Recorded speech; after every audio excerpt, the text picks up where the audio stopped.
about the importance of supporting early childhood development programs. So first, we're going to hear from the Director of Philanthropy at United Way Southern Vancouver Island about the need for this holiday campaign and the reason why we're doing this all. We'll then hear from our panel of researchers, community partners, and specialists in the field of early childhood development to learn more about why our support is critical in helping local kids succeed. We're going to have time for questions after the panelists are done, but please type in your questions in the question and answer box throughout the webinar. We'll save these questions until the end of the event for a Q&A period. As the moderator, I will read the questions out for our panelists to answer, and more information about this campaign will be shared in the Q&A window along with a donation link throughout the webinar. It is now my pleasure to introduce Jenny McLeod, Director of Philanthropy at United Way Southern Vancouver Island. Jenny will start us off with a land acknowledgement and also talk about why it's important to raise funds for this campaign. Welcome, Jenny. Thank you. Good evening. My name is Jenny McLeod. My pronouns are she, her, and I'm the Director of Philanthropy for United Way of Southern Vancouver Island. I would like to express the gratitude of United Way for the honor of being here today and for the privilege to do the work we do here year-round. We acknowledge that we live, work, play, and learn on the traditional territories of the Coast Salish and home of the Lekwungen-speaking peoples. As visitors to this region, our organization works to build strong relationships with local First Nations, Métis, Inuit, and urban Indigenous peoples with trust, humility, kindness, and respect. Partnership and collaboration are at the heart of everything that we do at the United Way. Together with Capital Daily team and generous donors and supporters, we are excited to launch the third annual Capital Daily Drive, this year dedicated to helping local kids reach their full potential. The last few years have affected all of us, and children were no exception. The pandemic had a profound effect on children in terms of anxiety levels, delayed motor skills, and missed milestones due to lack of socialization. United Way Southern Vancouver Island recognizes the need to invest in these programs to support children in developing the skills that they need to thrive. Early childhood investments help parents and caregivers provide children with social interactions and opportunities for learning. We are working on strengthening the kids' ability to communicate, regulate emotions, maintain relationships, and develop a sense of belonging in their families, schools, and within the community. We want to take this opportunity to invite you to support this campaign as an investment in our collective future. Your donation to the Capital Daily Holiday Drive will be matched dollar for dollar, thanks to Capital Daily match donors and valued United Way partners. A huge thank you to Capital Daily match donors for stepping up this year to support this campaign. We are $15,000 shy of securing our $100,000 match. And we hope that some of you may be interested in supporting this generous circle of donors. With a total goal of raising $200,000 from individual donations and match funds, we can help 1 in 4 local kids and their families succeed. That's approximately 5,000 local kids and families supported by this campaign. All donations we receive will be directed to the early childhood education and support local programs through the United Way. We want to thank Capital Daily team and the donors and the match donors for partnering with us today and to launch the holiday drive. And thank you to our panelists for sharing their expertise with us this evening. United Way's mission is that everyone on Southern Vancouver Island has the opportunity to reach their full potential. Thank you for helping us achieve our mission and for the continued commitment to working together. I also want to take this opportunity to acknowledge a few people today, Karen Laguerre from our board of directors, and Melissa Ives from our United Way Women United Vice Chair. Thank you for being here this evening. So in closing, please reach out if you have any questions or want to make a transformational gift through this campaign. Thank you very much. Thank you, Jenny, for setting the stage for our panelists. More information on how United Way addresses the need in the community is available on their website at uwsvi.ca. There is a button on the main page that will also take you to the Capital Daily Drive campaign page, and the URL should be on the screen right now for you as well. Now I'd like to open the floor to our amazing panelists this evening. First, I'd like to introduce Dr. Enid Elliott.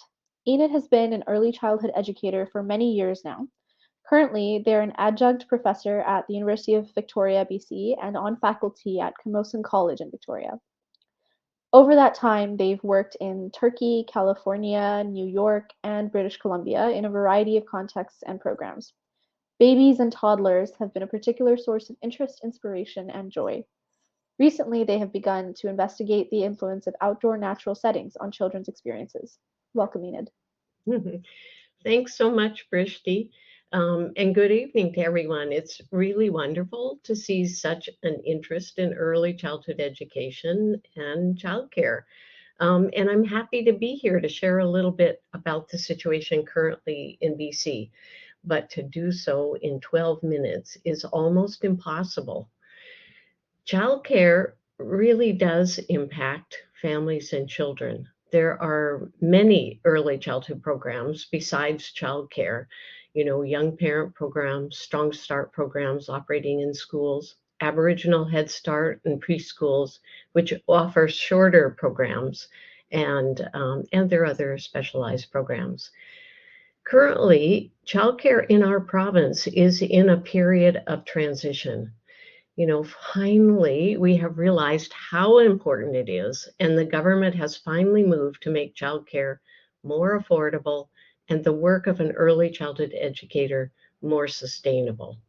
Until now, we have had a market-driven system where programs offered a service and parents found a program for their child. The illusion was that there was a choice, but it was an illusion because there was not enough childcare and so little choice. As the number of women with young children entered the workforce increased the demand for childcare spaces. We don't have the needed spaces. We particularly don't have spaces for babies or children who have special needs. Wait lists are long and families have little choice.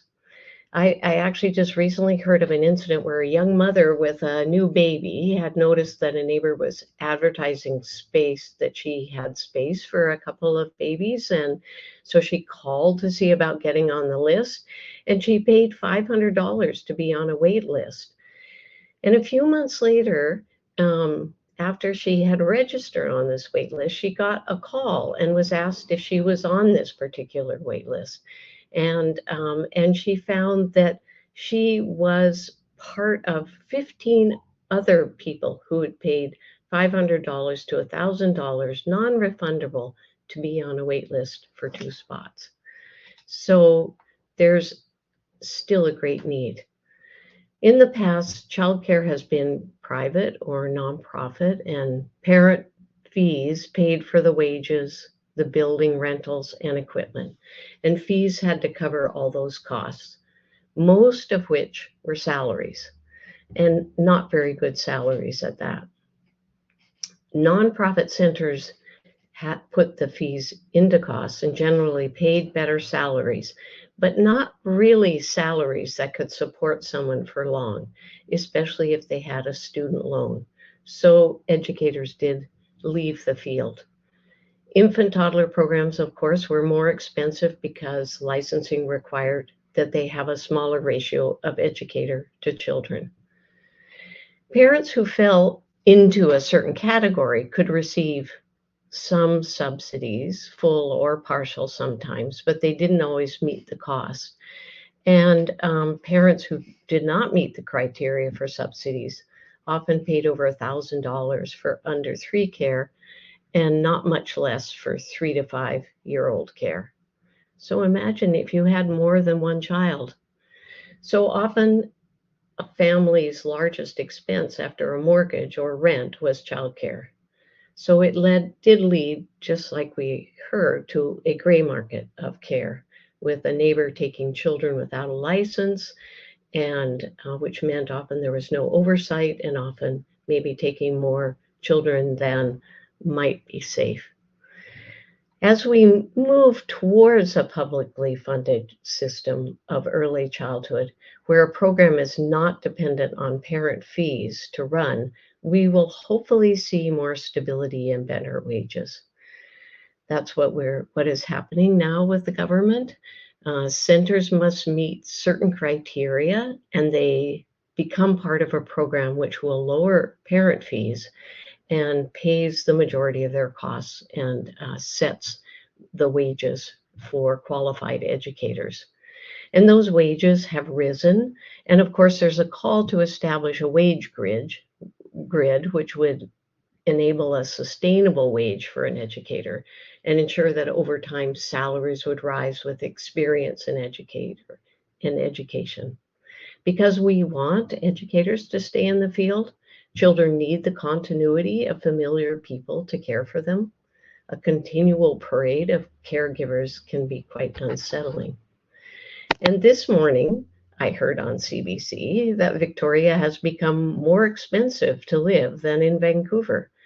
And to make a living wage here is over $24. So the wages that have increased have not increased. They've increased at least that much. But, should we ask the people who look after our youngest, most vulnerable citizens to work for the bare minimum wage? I like to think that children are as important as our cars or house repairs. So we have to recognize the complexity of this job, which faces early childhood educators if we want quality care. Looking after a group of young children takes skill, thoughtfulness, and caring.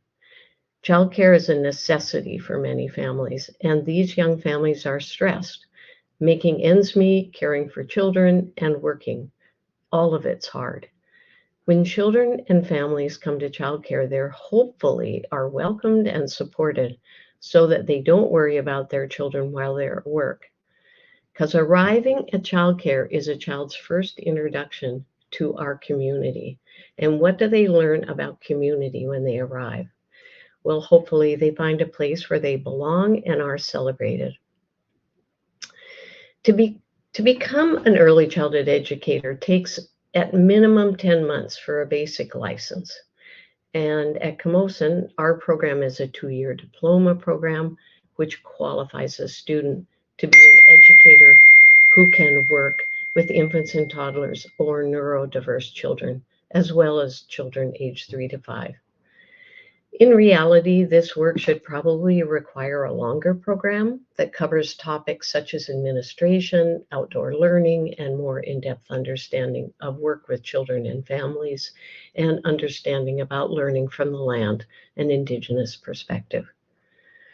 Early childhood educators accompany families as they start their journey as a family. Think how important that is. Each family loves their child and wants the best for them. And that saying about it takes a village. So students have to learn to understand what their own values and biases are and learn to be curious about welcoming a variety of families with their concerns and beliefs. Because each family is unique and brings a particular gift to our community, and learning to uncover and appreciate each of these gifts takes some education and understanding. At the moment in BC, there are not enough qualified educators, so programs run with assistants and responsible adults. Many early childhood educators leave the field within 5 years. Wages are low, there are benefits, and there's little recognition in our community of their work. A former student of mine works at a neighborhood pharmacy, and while it's nice to see her there, it's too bad she could not make enough to keep her in the job. An assistant has one course in early childhood, and a responsible adult is over 18. Encouraging more assistants won't be the answer to creating more spaces, but encouraging assistants and responsible adults to complete their education is more likely to ensure our children have safe, welcoming spaces to come to each day. When I walk into a program, I can usually tell if they have assistants and responsible adult, because the skills of facilitating a group are often missing. Integrating a child who has sensory issues or complex social needs takes understanding, knowledge, and awareness. Supporting a family who arrives from a war-torn country or who is struggling with the death of a family member takes compassion. This is work that is complex emotionally as well as intellectually. In the past few years, the government has also increased money to the colleges to create more programs to educate early childhood educators. And it takes time. So all of these topics, which I've breezed through, require longer discussion, in fact, several hours.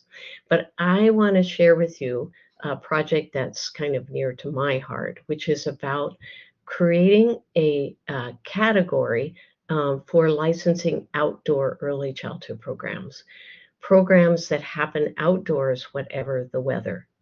Currently, there is no licensing category for programs which are mainly outdoors.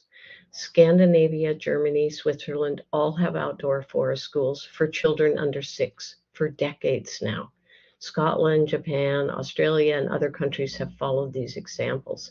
And Washington State has just licensed outdoor programs. In fact, backpack only programs where they have an emergency shelter that they go into. Anyway, we could also do that.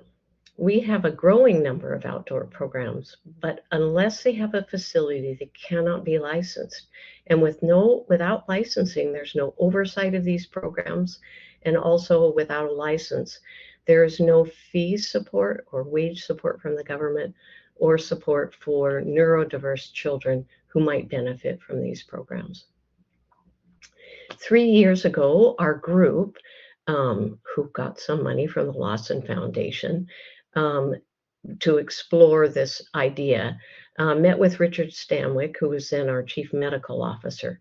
And he said that the health of a 5-year-old helps determine the health and physical agility of a 65-year-old. So we planned a symposium for the end of March 2020. Well, you know what happened. The pandemic, though, continued to help us realize how important it was to be outside. And I really feel that this is an important thing for us to try and do for the well-being of our children and educators, for connection to land, to support Indigenous early childhood programs, and to encourage more conventional programs to go outside into green spaces or to create greener outdoor spaces in their programs. It's an issue of equity so that these programs are accessible to all, and an issue of programs who are currently operating without any oversight. It's an issue of fairness for educators who can't receive the wage supplement because they're working in an unlicensed outdoor program. Anyway, we had a symposium. We finally had our symposium at the end of September and invited the people from Washington State to share their process with us. And we came up with a draft collective call on MLAs to take action because we want to license outdoor nature-based childcare in BC in order to meet the calls to action for truth and reconciliation, to prepare children for the future world in response to climate change, empower the role of nature in addressing the epidemic of mental health, enable equitable access to funding for parents and providers, reduce the risk of unlicensed programs, honor the rights of children to have access to nature-based programs, and meet the rapidly escalating demand from parents and operators. And do so by building on the experience of programs across BC and by learning from Washington State, across the Salish Sea, which is the first state in the United States to license outdoor nature-based childcare. So while we're moving in a good direction in BC, we need to ensure that our system of early childhood develops in a positive manner. It's a time of transition, and we must be careful not to make decisions that we later have to undo. And it's important that we build this landscape with care and attention. So I'm just going to give you a quote from Dwayne Hubner, who is a wonderful curriculum thinker. Love and care provide not certainty, but hope. So thank you very much. Thank you, Enid. That's a great quote and a great overview of the early learning and childcare landscape in BC. Thank you very much. A reminder to all of our viewers to please type your questions in the chat box and we will answer them, or our panelists will answer them at the end of this call in the Q&A portion. Our next panelist is Dr. Alison Gerlach. Alison Gerlach is an assistant professor at the School of Child and Youth Care at the University of Victoria. Dr. Gerlach's work draws on 25 years of providing occupational therapy with disabled children in diverse community and family contexts, and in partnership with Indigenous organizations and First Nations in British Columbia.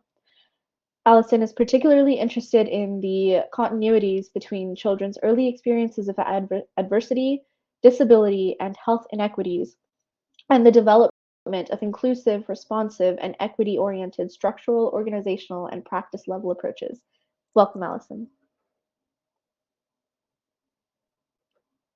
I think you're still muted there. Can you hear me now?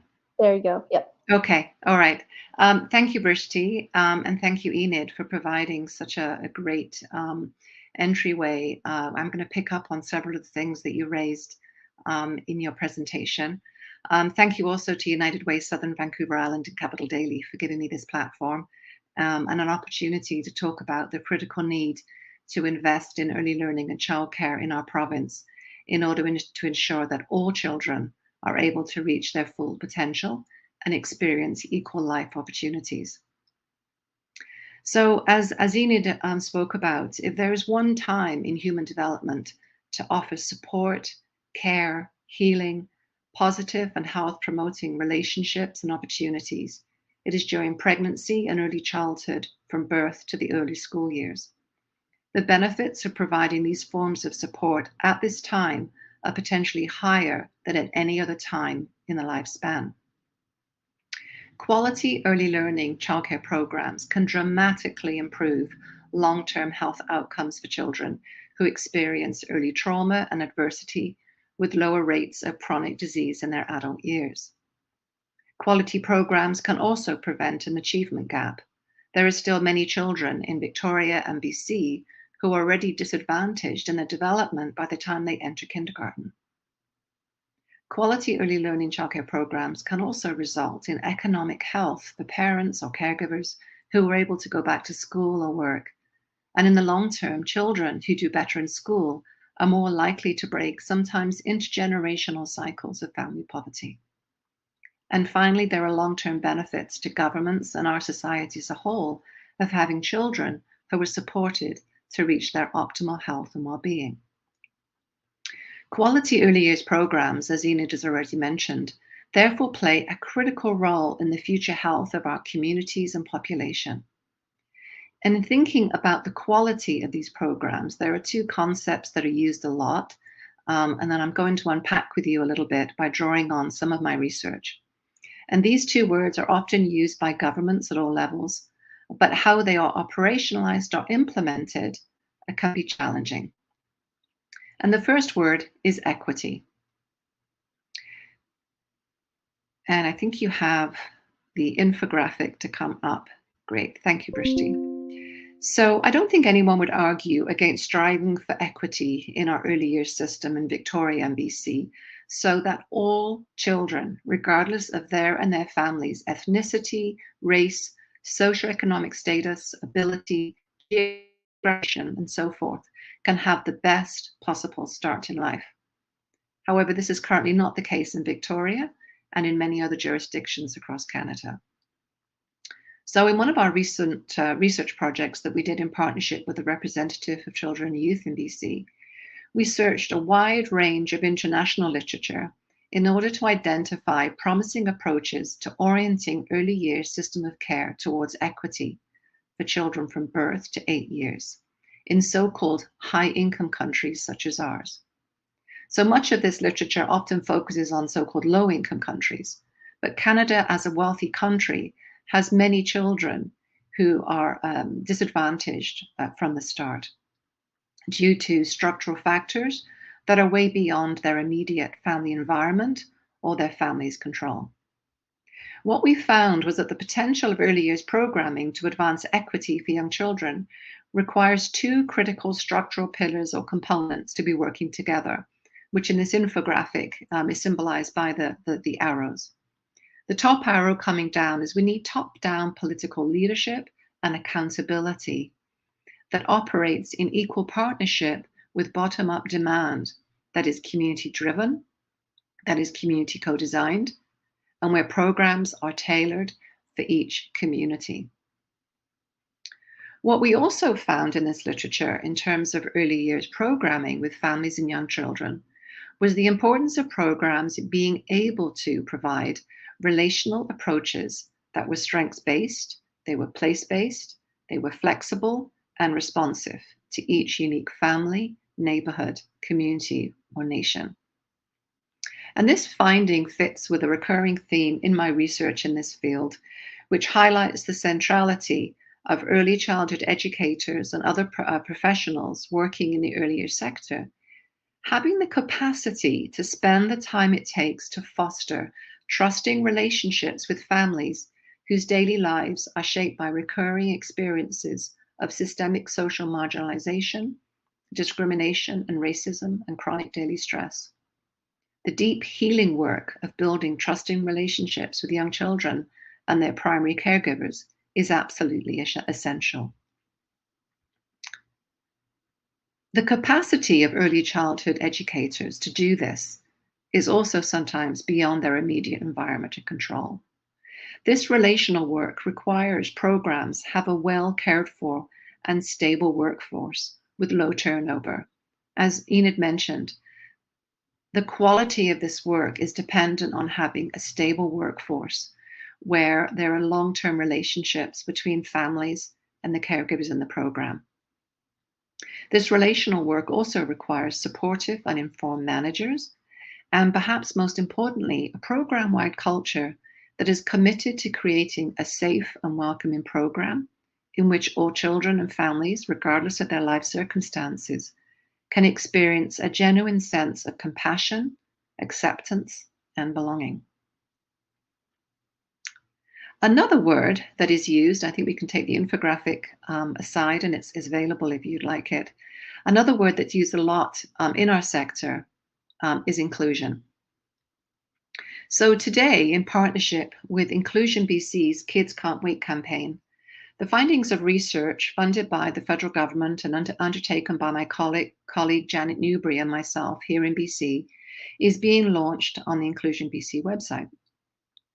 This research sought to understand how inclusion was being experienced in our province by parents who are raising young children with support needs. So these are young children that may have neurodiversity, may have a range of disabilities or health conditions. And the parents were wanting to access childcare for their young children. The funding and scope of this project only allowed us to interview 15 parents from across the province and 3 professionals. And unfortunately, we had to turn away over 30 parents who wanted to share their stories with us, which is very unusual when you're doing research. In this research, we heard stories from a few families who experienced belonging and inclusion in their children's childcare programs. This was described as involving early childhood educators who were welcoming, caring, affectionate, attuned, and let every child know that they were valued. In these programs, parents also felt that they were meaningfully listened to and involved in sharing their knowledge about their children, and were genuinely involved in decisions that involved their children. However, we also heard many stories from parents about how impossible it was for them to access childcare for their child with support needs. Parents described experiencing financial hardships because one parent was unable to return to work, of experiencing chronic stress, poor parental health, marital and relationship strains as a result of the practical and emotional labor involved in having to constantly advocate for their children and or witness their children being excluded from participating in childcare. So, as Enid mentioned, we're in a transformational phase in childcare in our province, and the movement towards universal childcare needs to be commended and is opening up opportunities for many families.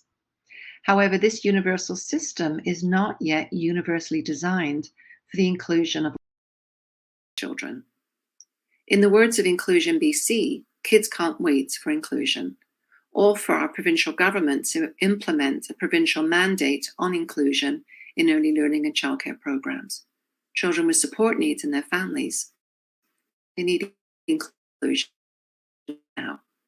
So moving forwards in BC with the universal childcare system, there is still work to be done to ensure the ideals of equity and inclusion are implemented and experienced by all families and young children. Thanks so much for listening, and I'm looking forward to hearing your questions and comments. For highlighting some of those inequities in the early year systems and for sharing the infographic as well.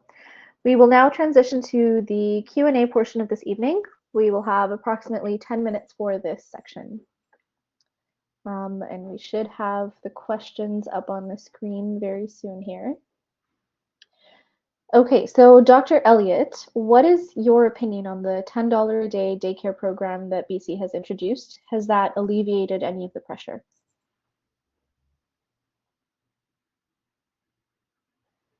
I think you're still muted there, Enid. There you go. Still muted.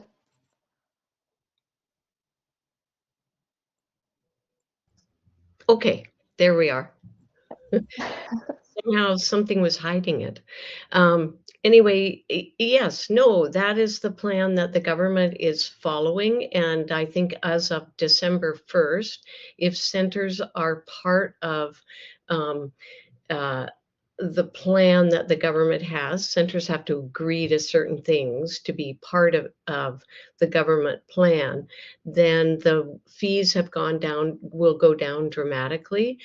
Some of the centers have become $10 a day programs, and other centers, the fees will just go down quite dramatically. But I mean, I think that as a guiding principle has really been useful for moving forward, and it's encouraged the government. They have to take on some of the expenses. Parent fees can't pay for the kind of care we really need for children, and parents can't, I mean, especially now with the idea that a living wage in Victoria is $24 an hour, and I think that's with both parents working when you've got a family. So you just think it's just becoming very expensive, and we really need to ensure that the kind of care that children are getting with a workforce that's well paid and stable, it's very important.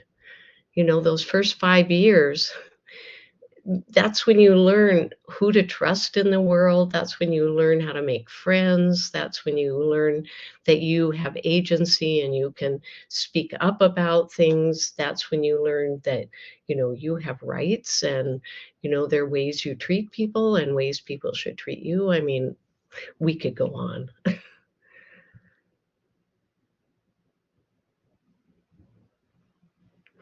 Thanks, Enid. The next question here. Enid, I really agree with your thoughts on the need for outdoor play-based childcare. We have great park systems, yet I understand from your presentation that these cannot easily be used. Can you comment on the potential of parks for childcare?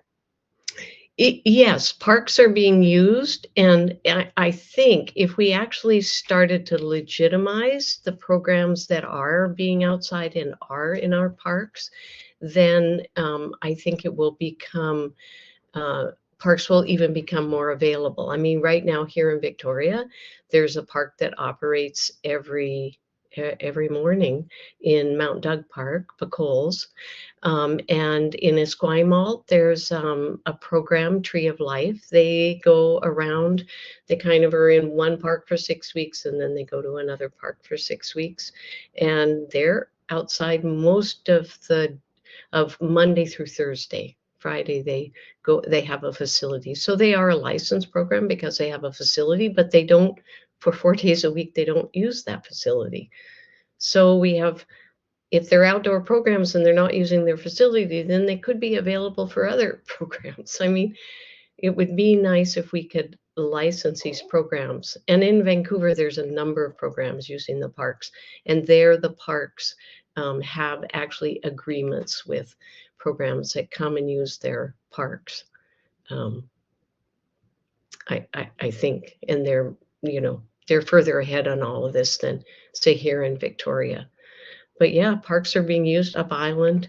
There's Hand in Hand is a program that operates up there, is operating in parks.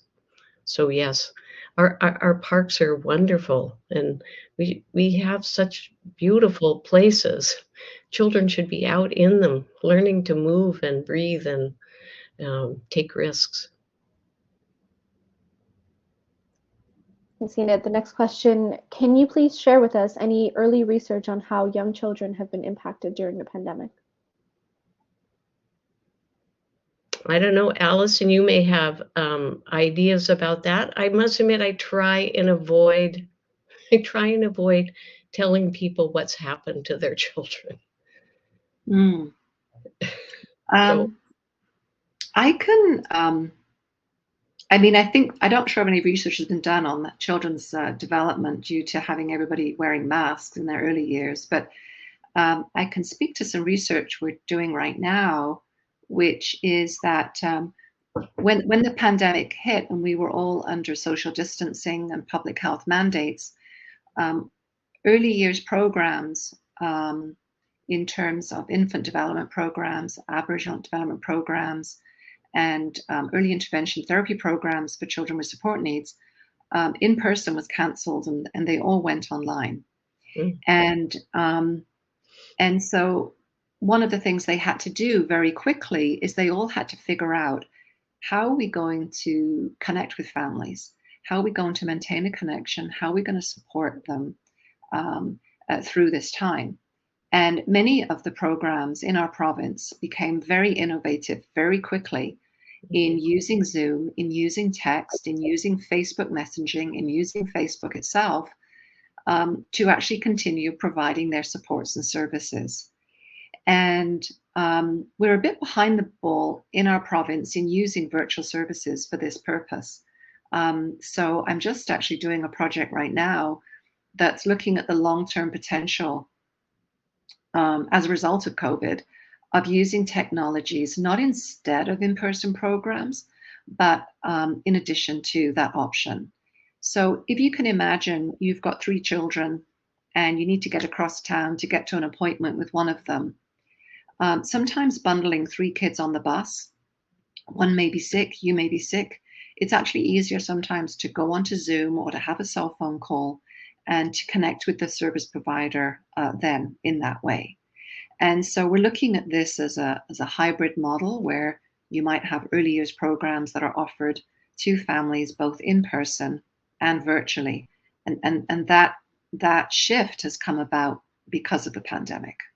But I think it's actually been needed for quite a while.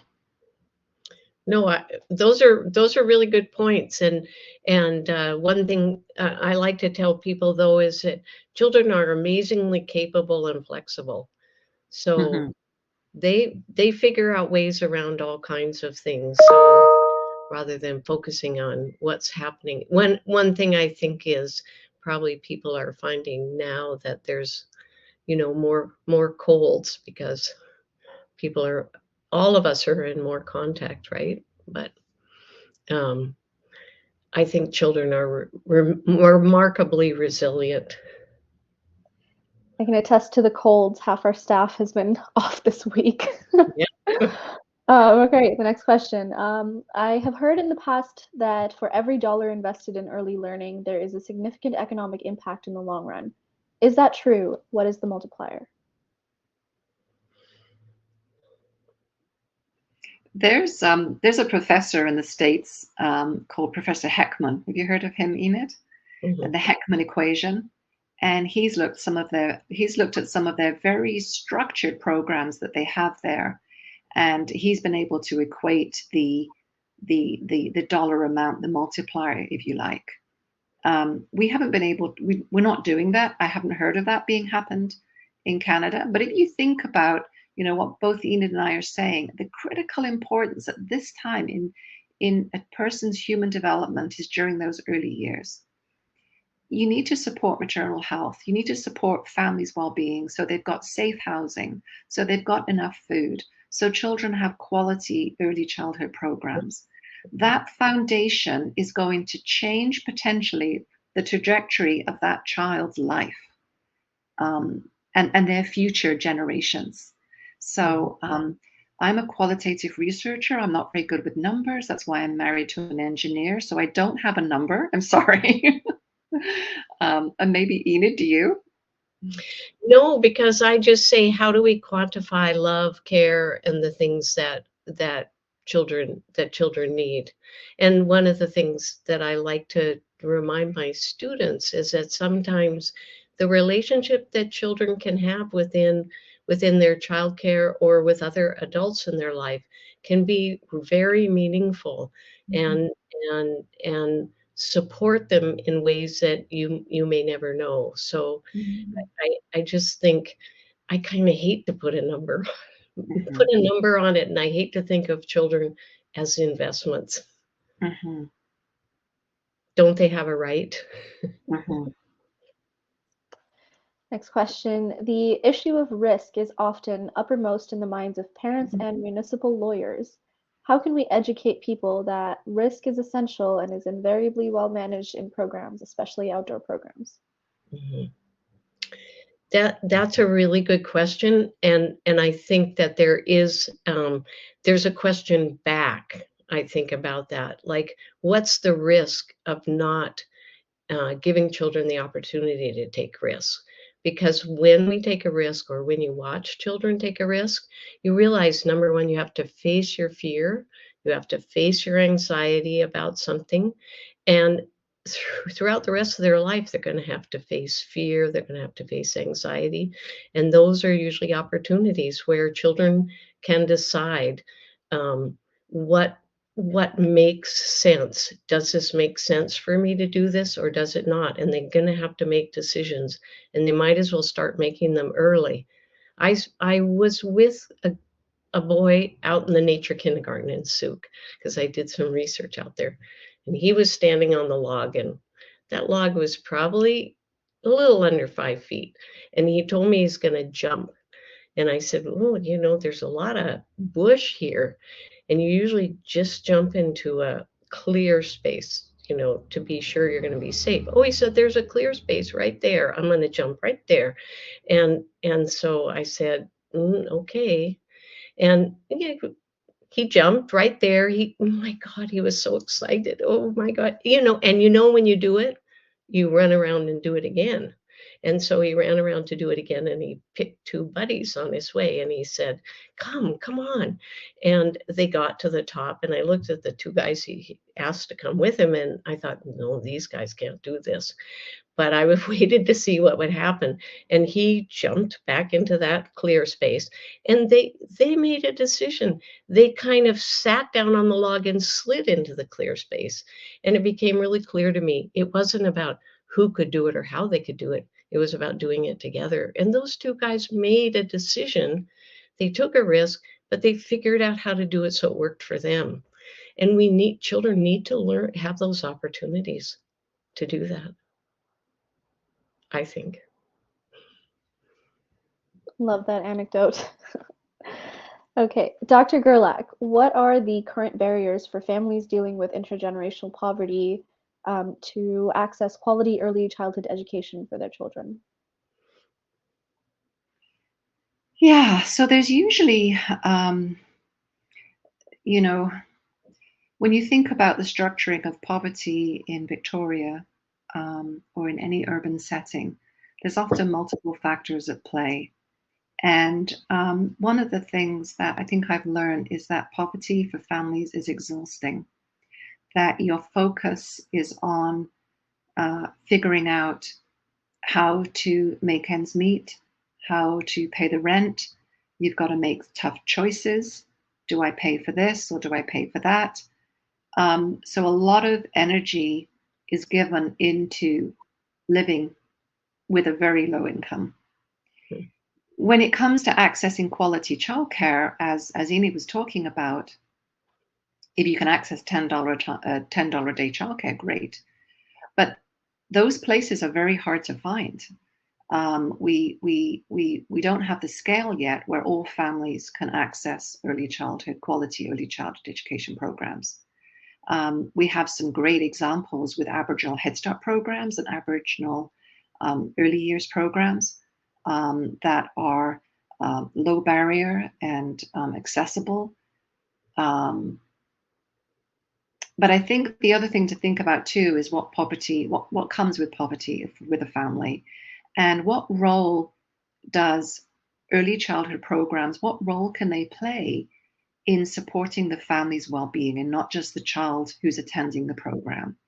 So in the work that I'm doing that involves families that are experiencing intergenerational poverty, we're looking at a broader scope of early childhood education that really includes responding and supporting family wellness as well as child wellness. And again, that involves a skilled workforce. It involves having relational practices. So you want a stable, well-paid workforce. So you can kind of see how everything that we're saying is actually interconnected. Mm-hmm. So I hope that helps a little bit. Thank you, Alison. How much does a mid-career early childhood educator make per year compared to someone who teaches primary or secondary school?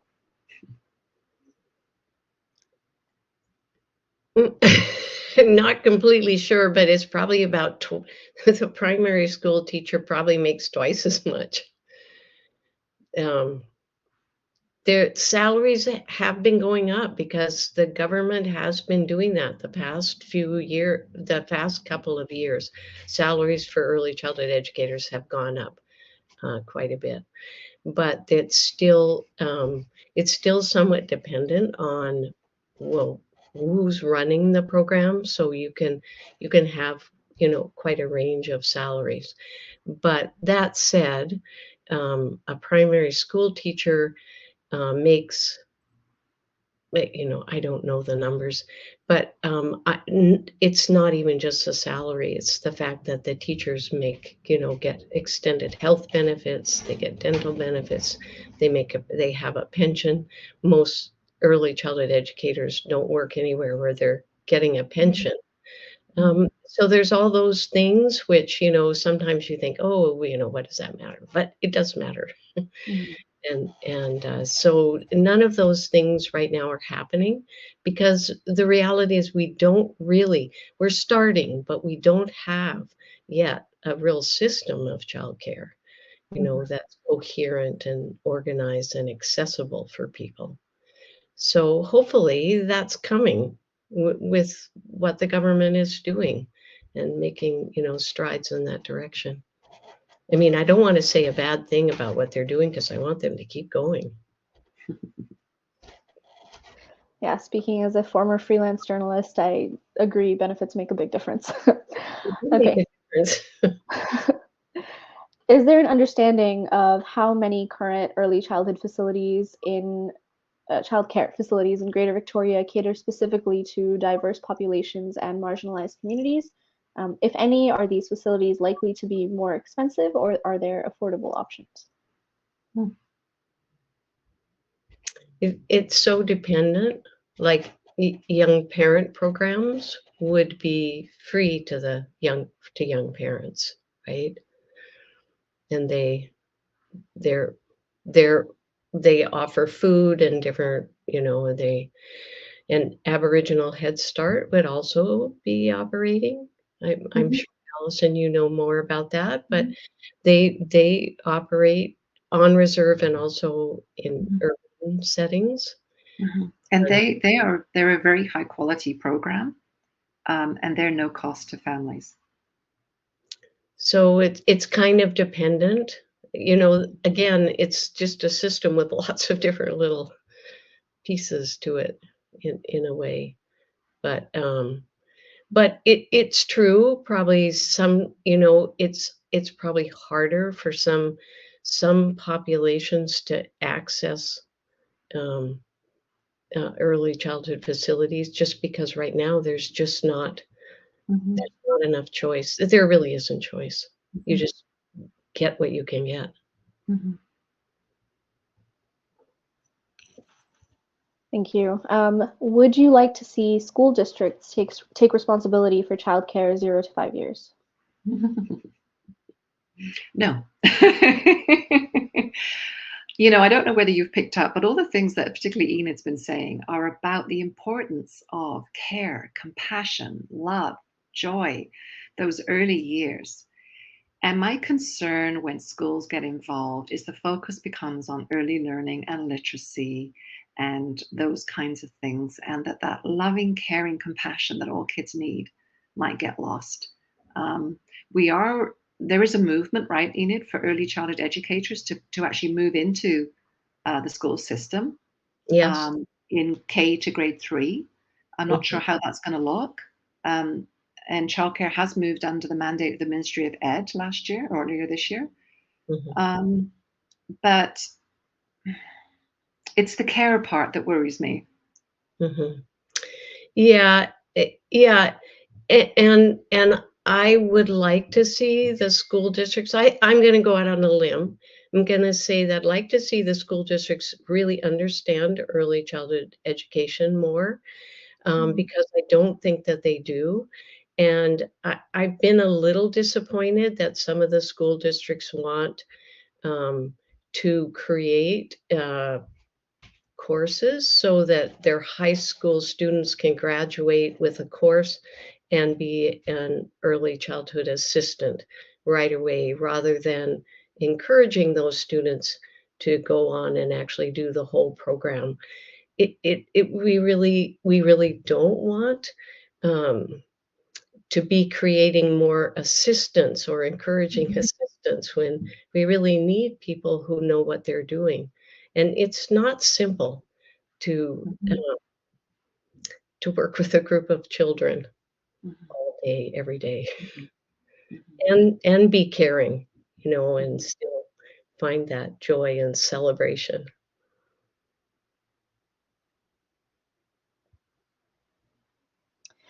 Great. How many more early childhood facilities are needed in Victoria to meet the needs of the whole community? I don't know. I don't have the More. numbers. We need more. And they need to be quality programs, Mhm. and ideally nonprofit programs. I'm hoping actually the government is moving towards nonprofit programs. Um, just because it does seem to make more sense, and we have an unfortunate kind of trend towards, maybe people owning several centers, and if they're needing to have money and an investment, then that's money that's not going to the children or the educators.